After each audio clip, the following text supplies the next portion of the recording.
Hey everyone, I'm Olivia Sanders. Where do I even begin?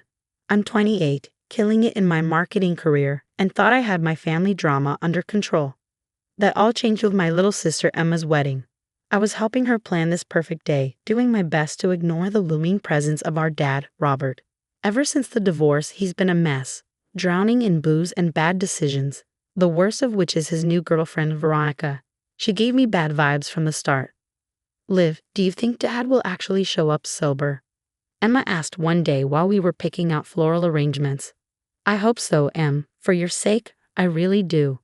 But hope wasn't enough. As the big day got closer, I found myself playing referee more than maid of honor. My boyfriend, Marcus, was a saint through it all.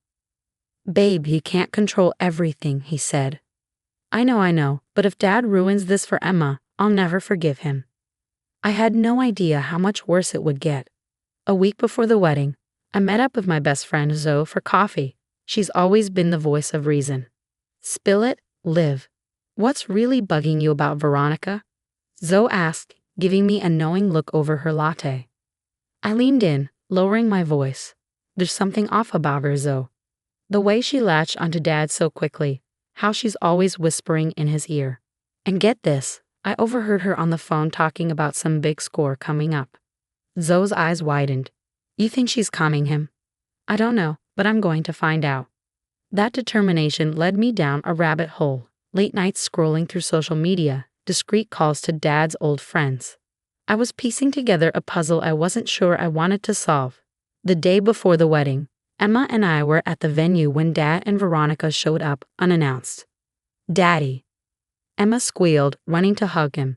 I stayed back, watching as Veronica's eyes darted around, calculating. My little girl, all grown up, Dad slurred, and my heart sank. He was already buzzed. Robert, darling, let's check out the bar. Veronica cooed, shooting me a smug look as they walked away. Emma turned to me, her eyes glistening. Liv. I cut her off with a hug. Don't worry, sis. Tomorrow's about you and Jake. Nothing's going to ruin it. If only I had known how wrong I was. They call it the calm before the storm. While our storm was brewing and it was about to hit like a Category 5 hurricane, standing there, holding my baby sister, I made a silent vow. Come hell or high water, I was going to protect her happiness. Little did I know, I'd end up fighting for so much more than just a perfect wedding day. The ceremony was beautiful. Emma looked radiant, and for a moment, all our family drama faded into the background. As I stood beside her, watching her exchange vows with Jake, I felt a glimmer of hope. Maybe, just maybe, we could have one perfect day. But that hope shattered the moment we entered the reception. I spotted Dad at the bar, already 3 sheets to the wind, with Veronica clinging to him like a leech. You okay? Marcus whispered, squeezing my hand. I've got to keep it together for Emma, I muttered, forcing a smile. As the night wore on, the tension in the room became unbearable. Dad's laughter grew louder, his movements more erratic.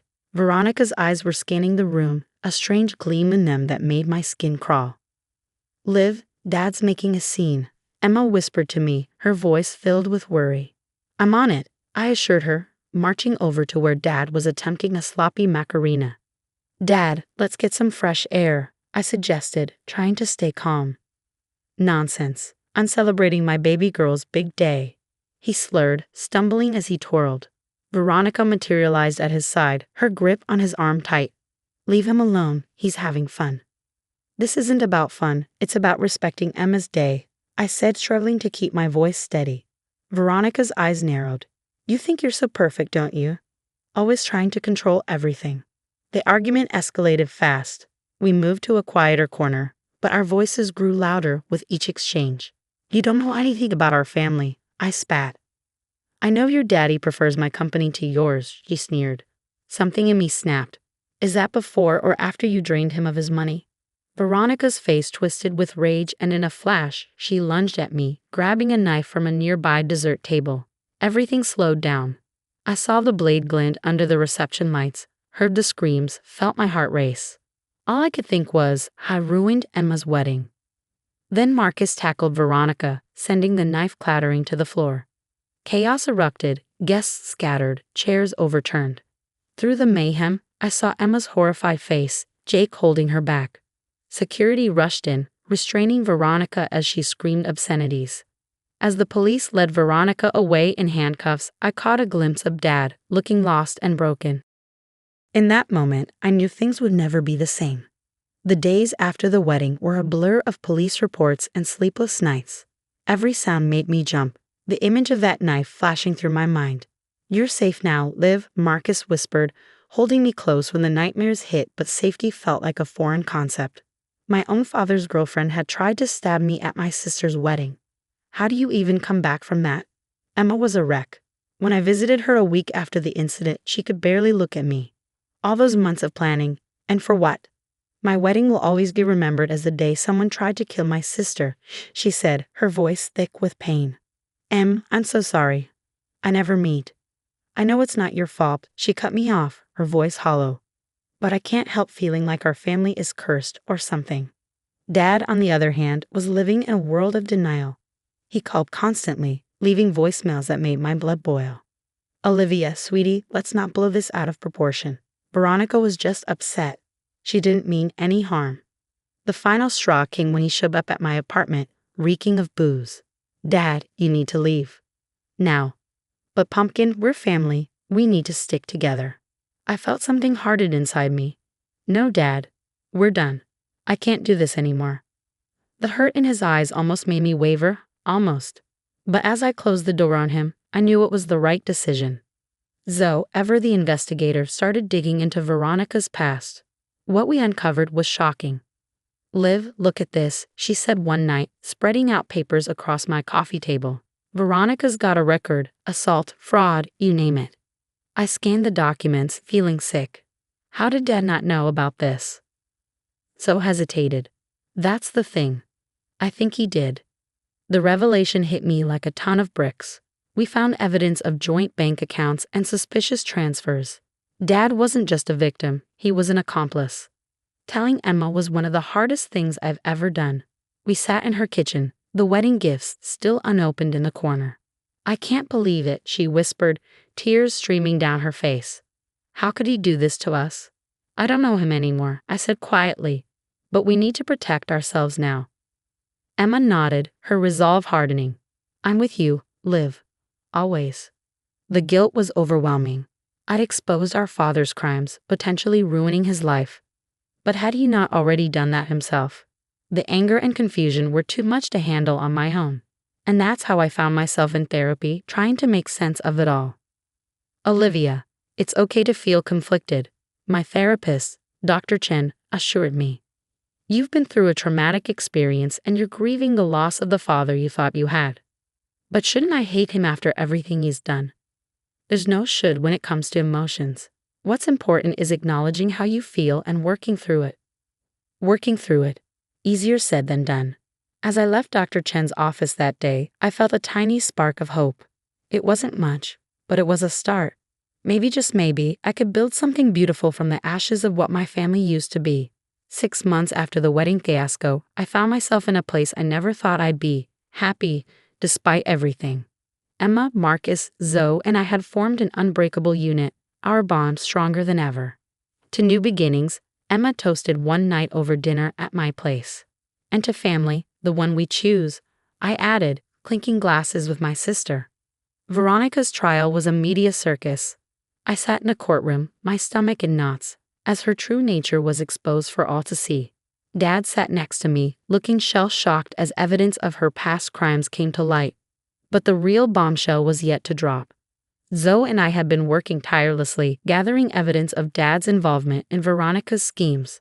"Your Honor, we have documentation proving Robert Sanders' complicity in Miss Blake's fraudulent activities," our lawyer announced in court. As the legal proceedings unfolded, my career was taking off in ways I hadn't expected. One Friday afternoon, my boss called me into his office. "Olivia, we're promoting you to Senior Marketing Director. Your resilience and creativity this past year have been exceptional." I left his office in a daze, immediately calling Marcus. "Babe, that's incredible." "I'm so proud of you," he exclaimed. Amidst the chaos, Emma and Jake decided to renew their vows. This time, it was a small, intimate affair in their backyard. "Second time's the charm," Jake joked, making Emma giggle as they exchanged rings once again. Watching them, I felt a weight lift off my shoulders. We were healing, finally, all of us. The day of Veronica's sentencing arrived. I stood to deliver my victim impact statement, my voice trembling but steady. The scars from that night run deep, but they've made me stronger. I'm here today not as a victim, but as a survivor. As Veronica was led away in handcuffs, I felt a chapter of my life closing.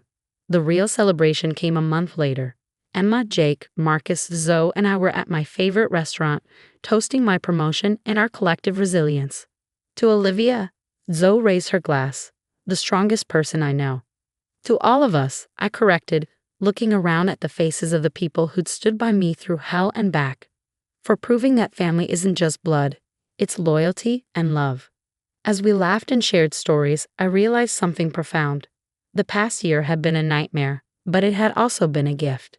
It showed me who my real family was, taught me my own strength, and gave me the courage to cut out the toxicity in my life. Sitting there, surrounded by love and genuine happiness, I knew that this was my happy ending. Not perfect, not without scars, but real and beautiful in its own way. And as I looked toward the future, I felt nothing but hope and gratitude for the family I found and the strength I discovered within myself. So that's where my story ends, but I'm curious about your thoughts. If you were in my shoes, would you have given your father another chance after everything he did? Or would you have maintained those boundaries like I did? It's a tough call, and I'm sure many of us have faced similar dilemmas with toxic family members. Share your experiences in the comments. I'd love to hear how you've handled these situations in your own lives. If this story resonated with you, please hit that like button and consider subscribing for more real-life drama and discussions about navigating complicated family dynamics. Your support means the world to me, and it helps me continue sharing these personal stories. Thanks for watching, and I'll see you in the next video.